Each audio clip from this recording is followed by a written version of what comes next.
When I first heard the topic today, where we're going to talk about green lights, I take that very literally because I'm a pretty simple guy. Like, I'm at a green light at a traffic stop, and I've got the road opening up ahead of me. And like you, when we presented with opportunities, we've got several in front of us. But there's also this sense of urgency that comes, right? Like there's somebody behind us. If we don't get moving, they're going to start beeping their horn. We got to get moving in our lives. So I just wanted to share just a couple of ideas today that help us kind of make the best use of that green light opportunity. So we've got three choices really ahead of us. One is we've got this event happen, this situation that maybe we're unpleasant, it's unpleasant or painful, or just someplace we just don't want to be. For me, a mouse runs in front of me, I'm out of there. I don't really give it a lot of thought. I don't really think about where I'm headed. I just make a decision and escape. But another thing that happens sometimes is we want to make a decision to improve our lives. We want to make a fresh start, make a decision with this green light opportunity.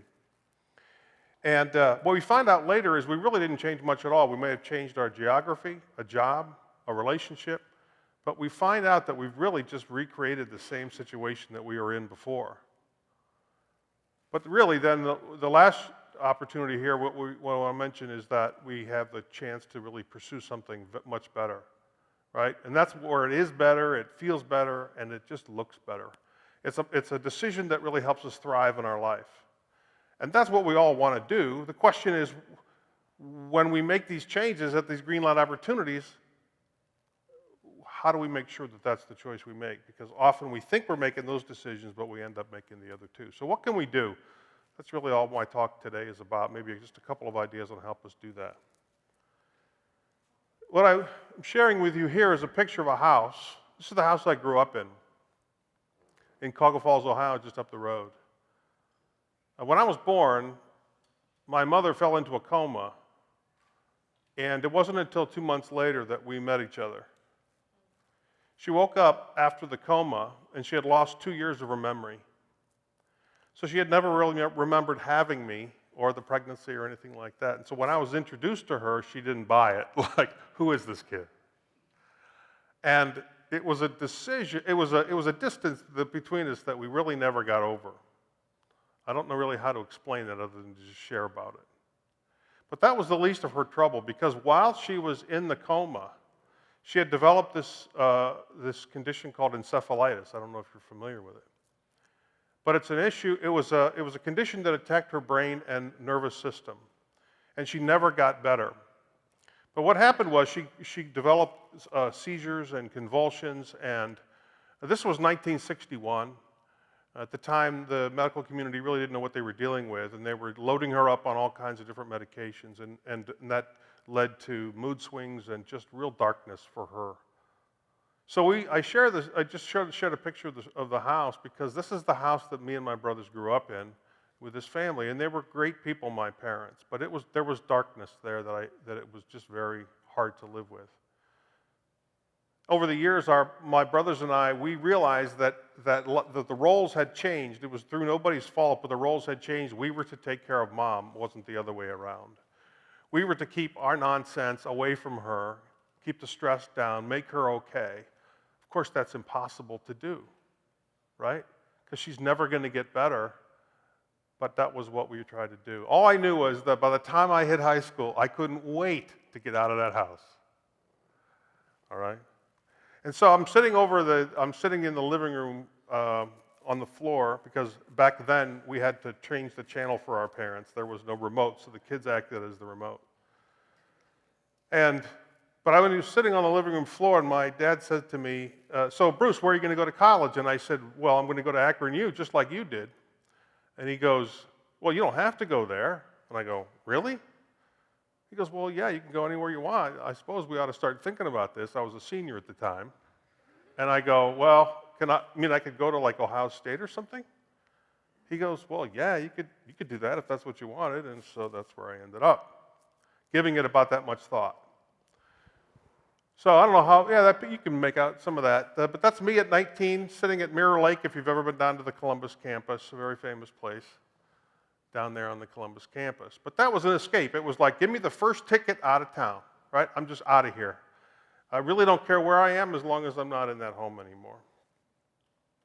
It wasn't the worst decision I ever made, but I just want to have us think about decisions that we're making during golden opportunities in our lives, and are we making them as steps forward or escapes? Because as we make them as steps forward, we're much more likely to find happiness and our impact in the world than just escaping. One of the things that did happen while I was on campus was, because of the way I grew up, I had a tendency not to really share anything or talk, be very expressive with much. I was very introverted. And one of the things I wanted to do, I knew for sure in my life, was to stand up in front of folks and talk and to share my story. But I had never done anything like that before. So there was an opportunity for me to teach fellow undergrads some math that they should have learned in high school, but they needed it now in college to graduate. And so I took that opportunity, and on my way to class the first day, I lost my breakfast on the way, on campus on the way to do this. I got started talking and teaching, and I got through it. And then I did the next day too, and I lost my breakfast. I never did figure out don't eat breakfast. All right. But eventually, as the quarter wore on, I was able to overcome that physical challenge, and I got to the point where I could actually conduct classes without falling apart physically. But that was an opportunity where I actually pursued a better situation because I made a decision to just open up my horizons. There's a book called Necessary Endings by Dr. Hendrick that I highly recommend. Dr. Cloud talks about how one of the ways we as people, as humans, one of the things we all have in common is we have a hard time ending things. We like to hang on to things, people, habits, belief systems, jobs, geographies, whatever that happens to be, friends who no longer serve our best interest. But we don't want to let them go for some reason. And he suggests that lack of letting go, that lack of ending things in our lives, really holds us back from taking up opportunities to expand and grow and take advantage of all the things that life may present us. Because we think we have to carry all this stuff with us, and it's just not true. And he gives this example of a rose bush, and how the smart rose bush pruner is pretty selective, right? He gets rid of all the dead branches, and he even gets rid of some of the sickly buds, right? So that the few buds that he leaves on the plant are going to get the most moisture, the most sunlight, the most nutrients from the soil, so that they're going to grow and make the plant thrive. And he of course makes that reference so that we can think about that. What are we doing carrying all these other things that need to be ended in our lives if we really expect to fill our lives with the best blossoms? So back to our friend. Just to mention here. So the first of the two simple ideas here is to end our current situation. See, if we end the situation that we're in before we go forward, we don't need to escape it. I know that sounds really simple, and I know I don't have a prescription for all of the situations that we're all facing today. But if we think about, okay, I need to end this before I move forward, and sometimes it's ended for us, but we still have to make a decision that this is over before I start my next chapter. So if I make an ending, what's happened is, very subtly, I've moved my chances from 1 in 3 of picking the right path to down to 1 in 2, and that's pretty good. That's a big move forward. Now what I want to do is I want to eliminate the chances, the best chance I can, of not recreating my situation.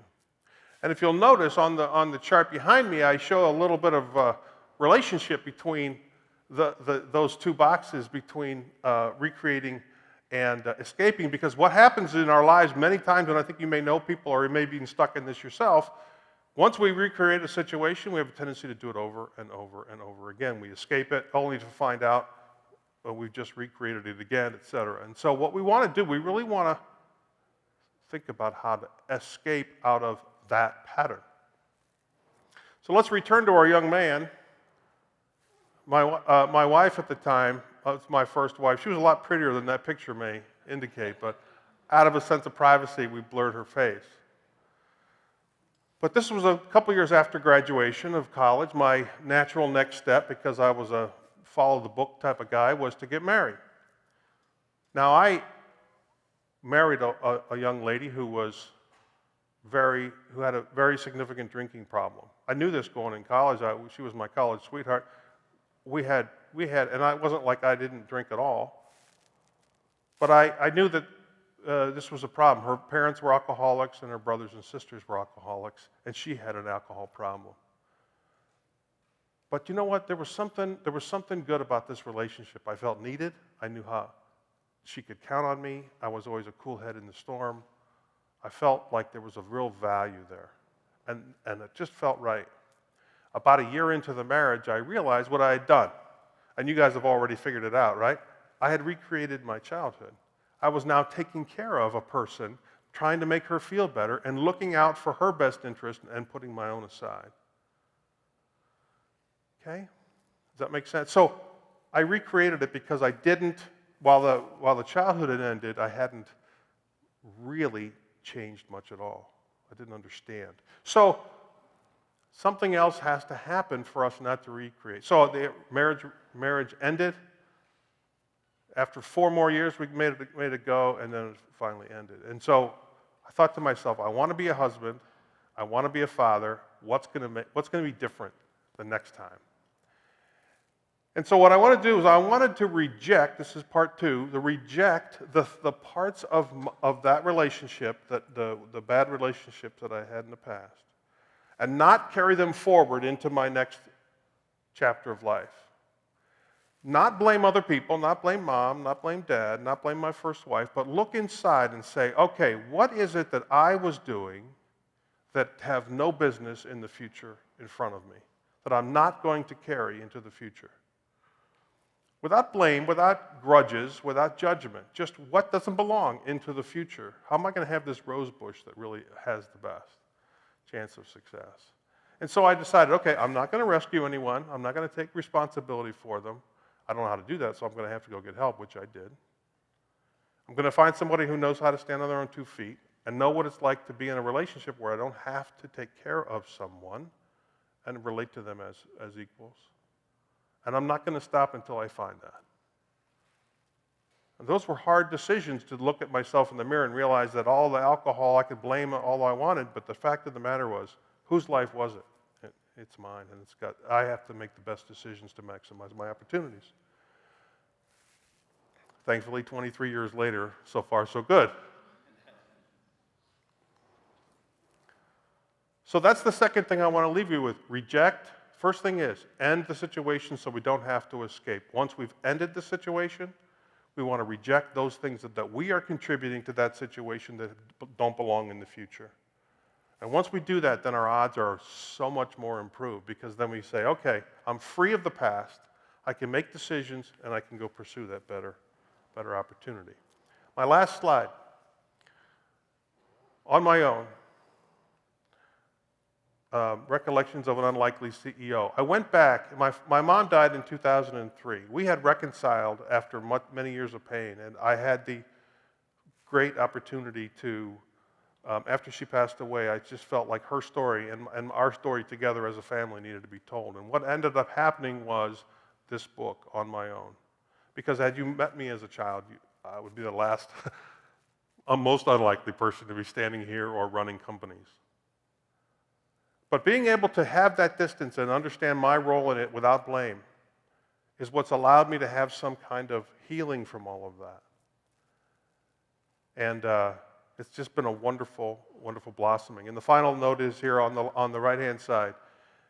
Going full circle now, NAMI, the National Alliance on Mental Illness, I have the opportunity to serve on the local board of Wayne and Holmes County of NAMI, where we go out into the communities and we provide services for families who are dealing with mental illness and all the related issues there. And we help do suicide prevention, and we help train officers in the community to de-escalate situations.